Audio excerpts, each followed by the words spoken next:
Welcome to my channel Supriya homely kitchen. আজ আমি আপনাদের কাছে নিয়ে এসেছি চিলি ব্রকলি। তো যাই হোক, ব্রকলিটা আমি সিদ্ধ করে নিয়েছি। একটু নুন দিয়ে দিলাম স্বাদ মতো, একটু ময়দা দিয়ে দিলাম, শুধু ময়দা দিলাম। এটাকে এবার মাখিয়ে ফিরছি। আমি এখানে কড়াই বসিয়ে দিয়েছি। কড়াইতে বেশ খানিকটা তেল দিয়েছি বন্ধুরা, দেখুন। তো তেলটা গরম হোক, আমি ফিরছি। তো দেখুন বন্ধুরা, তেলটা আমার গরম হয়ে গেছে। এবার আমি ব্রকলিগুলো সব একসাথে দিয়ে ভেজে নেব।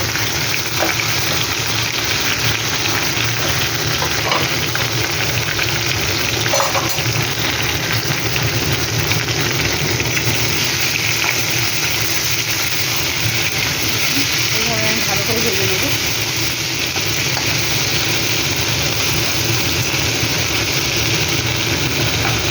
এইভাবে ভেজে ফিরছি। দেখুন বন্ধুরা, আমার ভাজা হয়ে গেছে। এবার আমি এটাকে নামাবো। দেখুন এইভাবে ভেজে নিয়েছি সব একসাথে। তো এটাকে নামিয়ে আমি থালার মধ্যে রাখবো।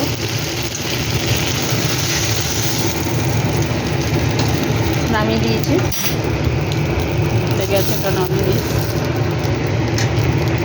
এবার আমি এর মধ্যে 3টের মতো ডিম চুড়ো করে দেবো। তো ডিমটা ভেঙে রেখে আমি ফিরছি। দেখুন 3টে ডিম ভেঙে নিয়েছি। ভেঙে আমি এদিকে ভুজিয়া মতো করে নেবো, কিংবা অমলেট করে নিয়ে কেটে নিলেও হতো, কিন্তু আমি এটাকে ভুজিয়া মতো করে নিচ্ছি।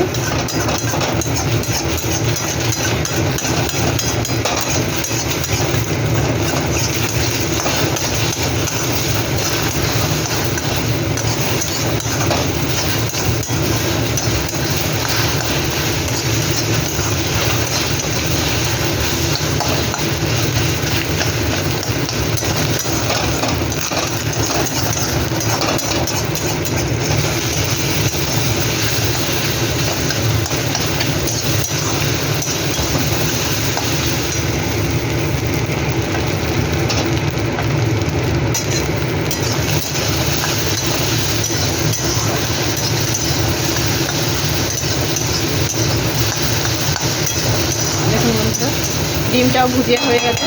এবার এটাকে নামিয়ে ফিরছি। তো বন্ধুরা দেখুন, এটার মধ্যে আপনারা রসুন কুচি, পেঁয়াজ, রসুন কুচি আর আদা কুচি দিতে পারবেন। আমি দিইনি, আমি স্কিপ করে গেছি। তো আমি এখানে গাজর, পেঁয়াজ আর কাঁচা লঙ্কা দিই।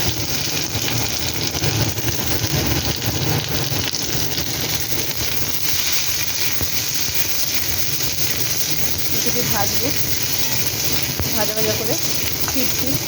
তো বন্ধুরা দেখুন, ক্যাপসিকাম সব ভাজা হয়ে গেছে। এই ক্যাপসিকাম বলছি, গাজর ফাজর সব ভাজা হয়ে গেছে। আমি এবারে ভাজাটা দিয়ে দিলাম, ডিম ভাজার এটা ব্রকলিটা। তো এটাকে এবার একটু ভাজবো আমি। এটা ভাজতে থাক, আমি তার আগে সসগুলো সব মিশিয়ে দিচ্ছি। তো দেখুন বন্ধুরা, আমি টমেটোর সস নিয়ে নিচ্ছি 2 চামচের মতো। এই দেখুন, কিষান টমেটো কেচাপ। যাই হোক, চিলি সস নিয়ে নিলাম।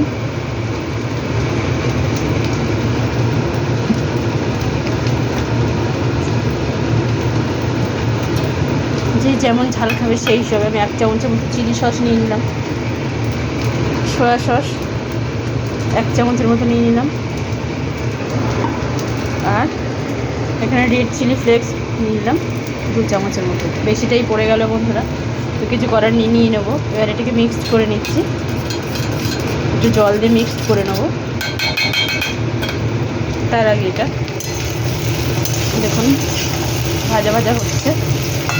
এবার আমি এটাতে গোলমরিচের গুঁড়ো দিয়ে দেবো। নুন আমি ভাজার সময় নুন দিয়েছি, এই যে নুনটা আমি টেস্ট করে দেবো বন্ধুরা।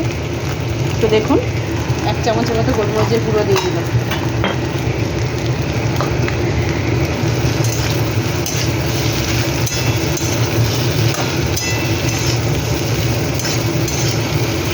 দেখুন,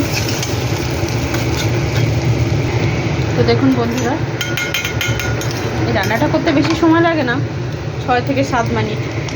এই সসের ধোয়ার বাটির জলটা দিয়ে দিলাম, দিয়ে একটু নেড়ে নিলাম। এটা ঠিক ঢাকা দেবো, পরে ফিরছি। টেস্ট করে বন্ধুরা দেখলাম একটু নুন লাগবে, তবে একটু নুন দিয়ে দিলাম স্বাদ মতো। চিনি জানি দিতে লাগে না, তবু আমি সামান্য স্বাদটা ব্যালেন্স করার জন্য চিনি দিয়ে দিলাম, পরে ফিরছি। তো বন্ধুরা দেখুন আমার চিলি ব্রোকলি পুরো রেডি হয়ে গেছে। তো আপনারা ট্রাই করবেন। এটা রুটির সাথে, এই পরোটার সাথে, রুটির সাথে, ফ্রাইড রাইসের সাথে খুব দারুণ খেতে লাগে। আপনারা ট্রাই করবেন, ট্রাই করে কমেন্ট সেকশনে কমেন্ট করে আমাকে জানাবেন আমার রেসিপিটা আপনাদের কেমন লাগলো। ভালো লাগলে লাইক কমেন্ট শেয়ার করবেন, আমার চ্যানেলটা সাবস্ক্রাইব করবেন। ভালো থাকবেন, সুস্থ থাকবেন। থ্যাংক ইউ ফর ওয়াচিং বন্ধুরা, বাই বাই।